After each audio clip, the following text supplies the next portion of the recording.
Have you ever seen a storm brewing in silence? A storm that doesn't roar, doesn't rumble, just waits, quietly, until the skies split open. That's exactly what happened the day the quiet girl in school finally snapped. And if you're watching this right now, trust me, you don't want to miss what comes next.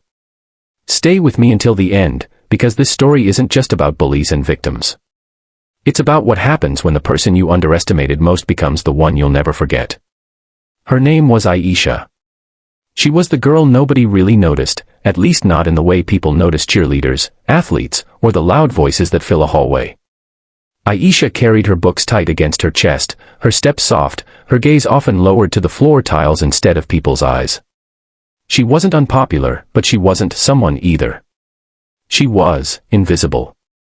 And that invisibility was her shield. Or so she thought. The school hallways had their predators. Every school has them. The loud boys who fed off fear, who laughed the hardest when someone else cried, who believed their size and cruelty made them kings. And among them was Denial. Everyone knew Denial. He wasn't just tall and broad, he carried himself like he owned every hallway, every classroom, every shadow where whispers lingered. Teachers pretended not to notice his bullying because confronting him meant chaos. Other students stayed out of his way. But not Aisha. Not because she wanted to stand against him, but because Denial noticed her. It started small. A shove when she passed by. A comment about how she always looked down, like a servant. A cruel imitation of her quiet voice that made others laugh. Aisha never reacted. She tightened her grip on her books, whispered apologies even when she wasn't wrong, and walked faster. Denial loved it. The more silent she stayed, the more power he felt. Until that day. The day was like any other.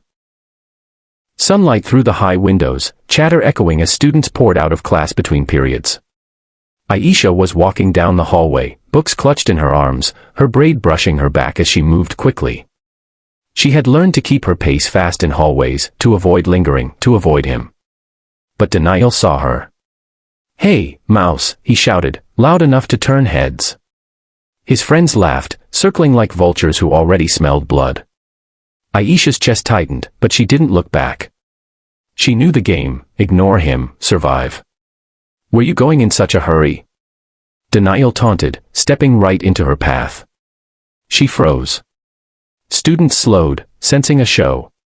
That's how bullying worked. Violence wasn't just for the victim, it was for the audience. And today, Denial wanted a crowd. Aisha's heart pounded in her ears. She whispered, "Excuse me," hoping, praying, he'd let her pass.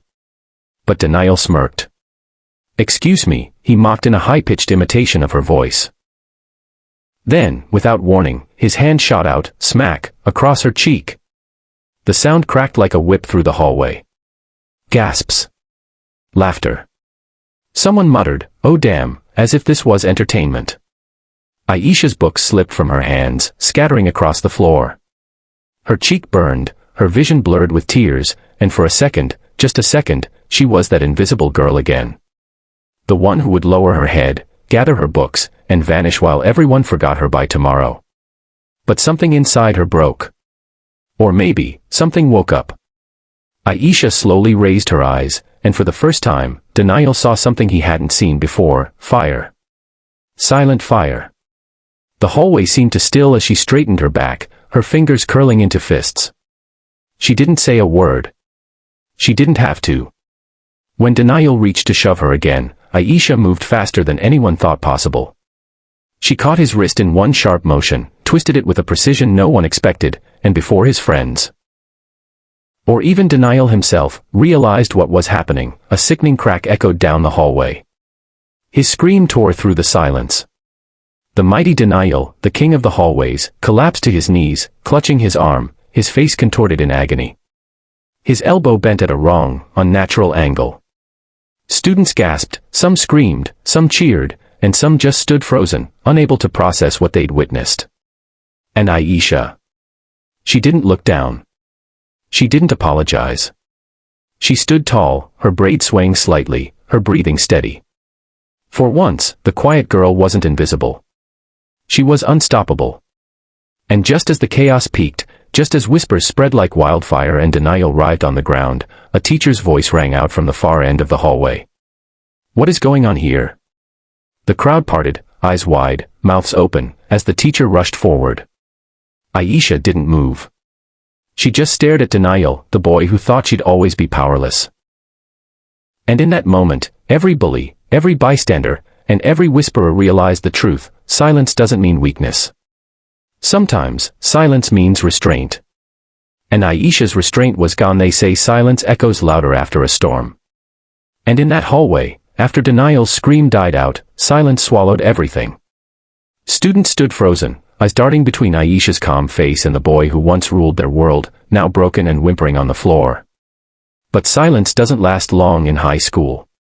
Not when there are whispers to spread, phones to record, and reputations to destroy. By the time the teacher pushed through the crowd and knelt beside Denial, the story had already begun mutating, racing from ear to ear like wildfire. She snapped his arm in half. No, she broke his whole shoulder.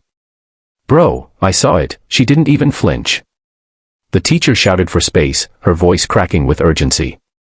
"Everyone back. Give him room." Students shuffled, some backing away, others refusing to move as if their feet were rooted in the floor.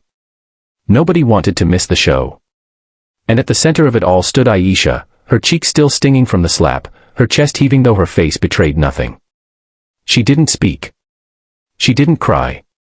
She didn't even look guilty. The teacher's eyes snapped to her. "Aisha, what did you do?" 100 eyes turned with her, and for the first time, Aisha felt them not as daggers, but as witnesses. She opened her mouth, but no words came out. How could she explain? That this wasn't anger, it was survival. That this wasn't violence, but the end of restraint. Before she could speak, the shrill cry of the bell cut through the tension. Classes were supposed to start. But nobody moved. Because nobody would forget this.